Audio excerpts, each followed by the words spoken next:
friends, it's me Amanda and welcome back, or welcome to my channel. Today I'm going to be showing you my May wrap up. This month I didn't read as many books as I usually do. I read 6 books this month, but they were mostly pretty big, so I'm still pretty proud of myself. So, in no particular order, let's get started. I read Geralds Game, and this is written by Stephen King. And this is about a woman named Jessie, and her husband Gerald go to a cottage in the middle of the woods, which is always a bad idea if you're going to be in the horror genre. So they decide to go experiment with some handcuffs, and then Gerald dies, and she is still stuck in handcuffs like that, and it's just about her and how she gets out, and just like the entire thing. I ended up giving this book 2 stars. I actually didn't like it that much in retrospect.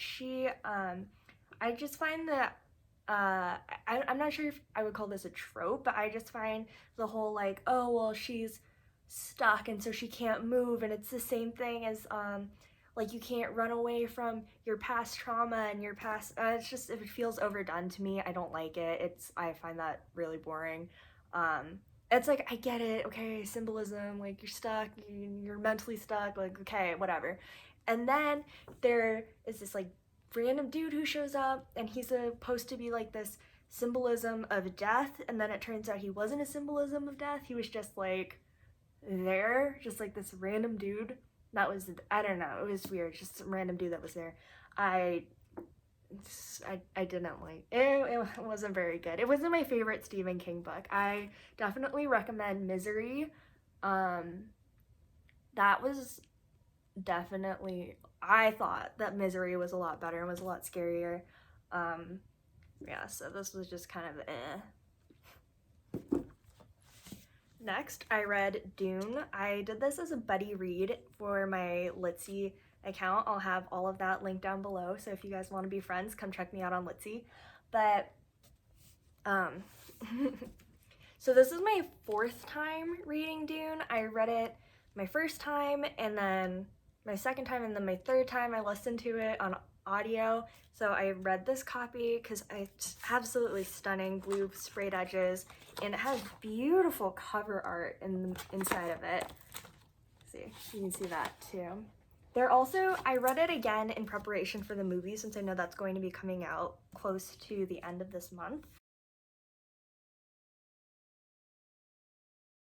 But, so this was my 4th time rereading it, and I definitely liked it my 2nd time around better. I feel like the first time you read Dune, there's just so much happening that it's definitely better on your 2nd time around when you have a much clearer idea of what's happening. I think 4 times was probably a little bit excessive. I think that, well, it's a great story. I gave it 4 stars, by the way, but while it's a great story, I think that there's just maybe not enough going on that I'm not interested reading it like multiple times. I guess there's just like only so much for me to dissect. It was fairly, I feel like standard, I guess. I don't know. I feel like it's not like Name of the Wind or Game of Thrones, where they have all these like really little bits and pieces in religion, and you can, I don't know, piece up people's histories and figure stuff out like that. Like, it has a lot more going on, I feel like, in those books, and this one didn't.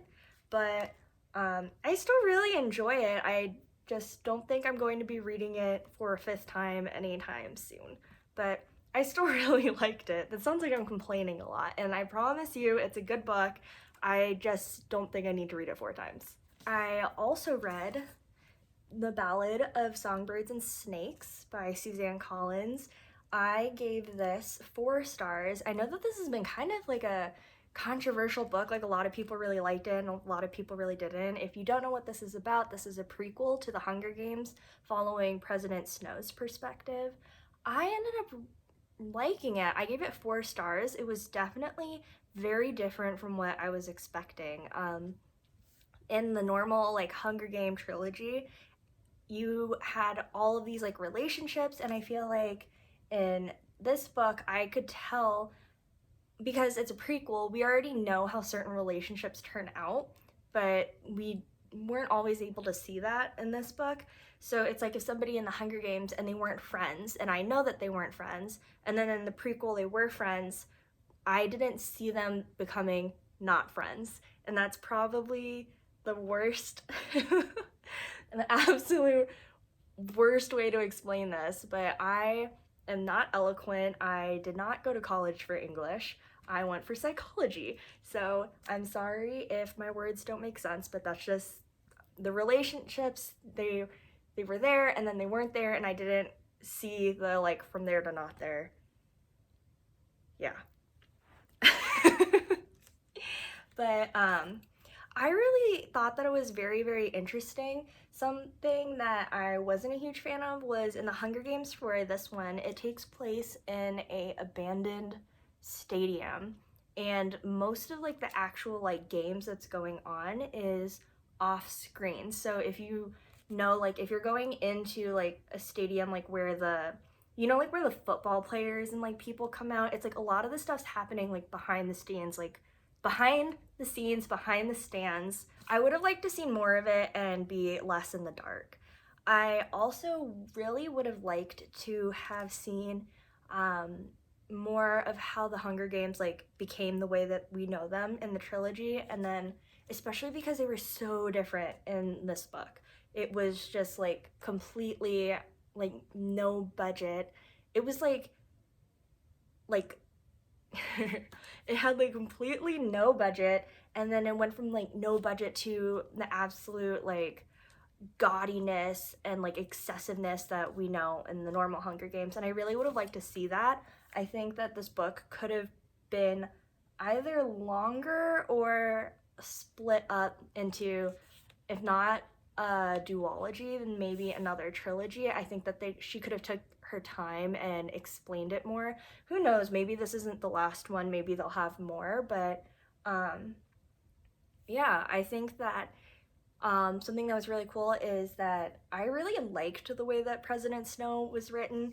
I think that it makes a lot of sense for his character, and it talks a lot about his like need for control and basically why he is the way he is. It just all kind of, I feel like, lined up with the actual Hunger Games trilogy. So I thought that was really, really cool. I kind of thought she was going to do sort of like this like J.K. Rowling switcheroo type of thing with Snape, where you realize, oh yeah, even though he's kind of like a sucky person, he's like not that sucky. No, Snow really was that sucky, but you understand more why. And so I think that was pretty cool.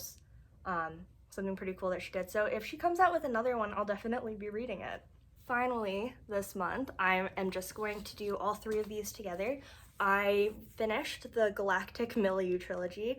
So this is a prequel that follows the um, that follows the Intervention duology that is also the prequel to the Pliocene saga. So basically, um, so the Intervention duology comes first, and then it would be this trilogy, and then the Pliocene saga.